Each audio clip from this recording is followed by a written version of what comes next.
Hey there, you rebelicious soul. It is great to have you here. I'm excited to inspire you again today, and I hope that this podcast episode will open up new possibilities within you. Enjoy and feel free to reach out if I can support you in any way.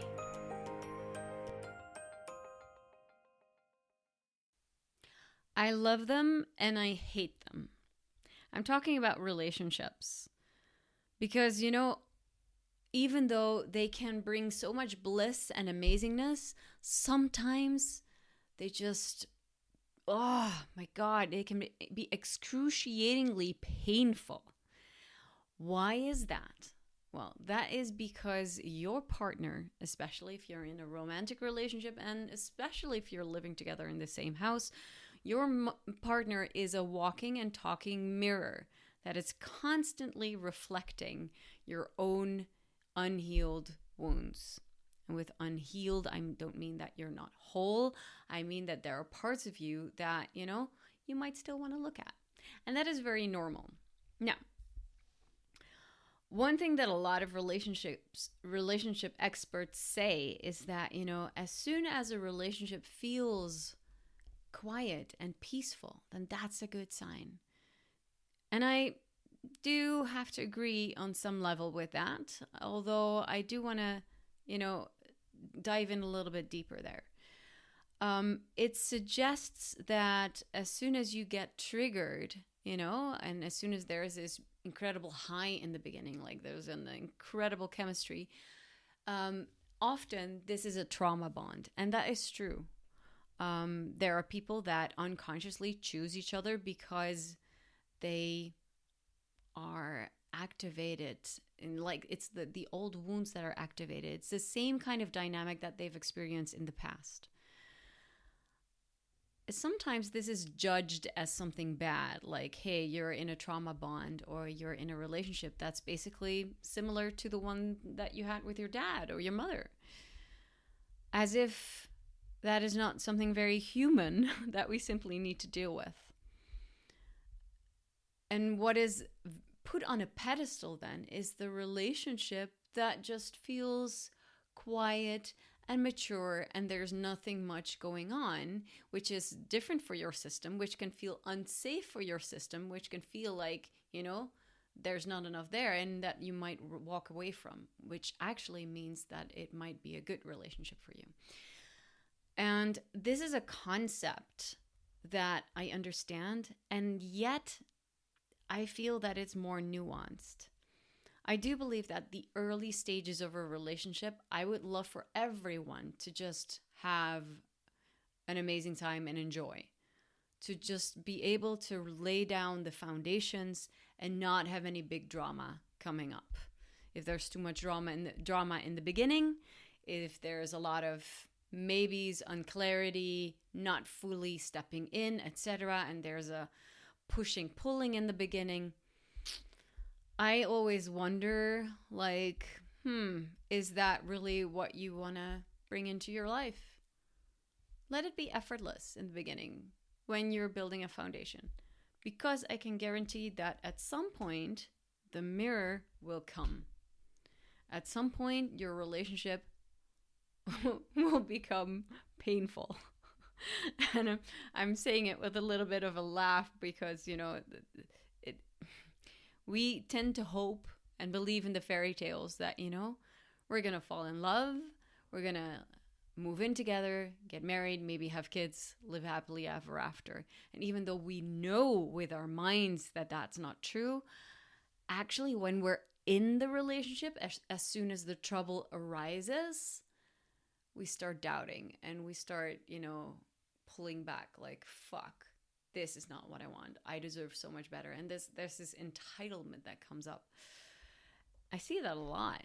And I only have to look back at my own history that in some cases, I was scared of really doing the hard work. Not in every relationship, but, it's definitely been there. At first it seems beautiful. Finally, someone who gets me, and it seems like the perfect match.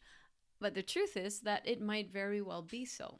And with perfect, I don't mean fully perfect, obviously. I mean something that you work on so it can stay aligned. But that means that you need to be willing to see it through. Relationships are one big, huge fucking mirror for all our unresolved issues. And that is a never ending process. This is one of the reasons why I always feel like judging trauma bonds, even though I wouldn't recommend it. But at some point, every relationship will bring up your trauma. Maybe it's not the initial reason why you chose each other, which is great, so that you're not choosing each other based on an unconscious, unhealed trauma. But at some point, you simply bring your past along, which means that anyone, it doesn't matter who it would be, who you would end up in a relationship with, anyone is going to trigger those wounds. You will always get to see that, after the initial high of the relationship settles, the pain of previous relationships or childhood trauma arises. It just happens because, those are the buttons. Sorry, those are the buttons that will be pushed. We get to see all the ugliness, the flaws, the unhealed wounds, our own sense of unworthiness, our sense of entitlement, our righteousness, our defensiveness. We get to see it all, and our fear of abandonment. Yeah, and our partner is just the truth, the mirror that reflects it all. And depending on how safe we feel within ourselves, we may then start acting out to protect ourselves from this incredibly scary phenomenon that we call relating. I mean, when you think of it, it's just, what if they find out that you're not as strong and capable and sexy or whole as they first thought? And what if they realize that somebody else might be a better fit, you might wonder? What if there's somebody better out there for me is a question you might ask yourself. And what if they will expect too much from you and, you might not be able to give it? What if you fail? What if your partner gets to truly see you for who you are? What if? Think about that. Just let that sink in for a bit. What if your partner gets to see who you truly are with all of your mess? That is scary. Will they say love you? Will they still want you? Being so exposed, that is very frightening. And often this is an unconscious fear. It's not something that is very much on the surface. But it might drive your behavior more than you know. And you might find yourself moving in either one of the following directions. Is that you're moving closer because you really want to hold on to the security that you find in the relationship, or you distance yourself. You withdraw because you feel that, on some level, now it's safer to be on your own. And these are both protection mechanisms that we can all probably relate to. And they stem from the same fear. It's that fear of being left alone again. This is simply something that happens in every relationship. These are the deepest wounds that want to be seen and want to be, basically it's like they just want a kiss on it. Like, can you give a kiss on it like you would do with a child? Generally when a little child falls down, they run to their mommy and, they want a hug. Just give me a kiss on it. Actually, this is what the child within us wants from us as well. We may not run back to our parents, but we've got our own mature self along now.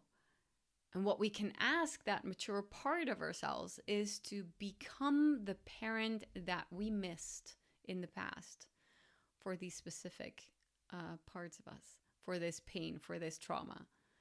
We can parent ourselves instead of focusing on our partner to fix it for us.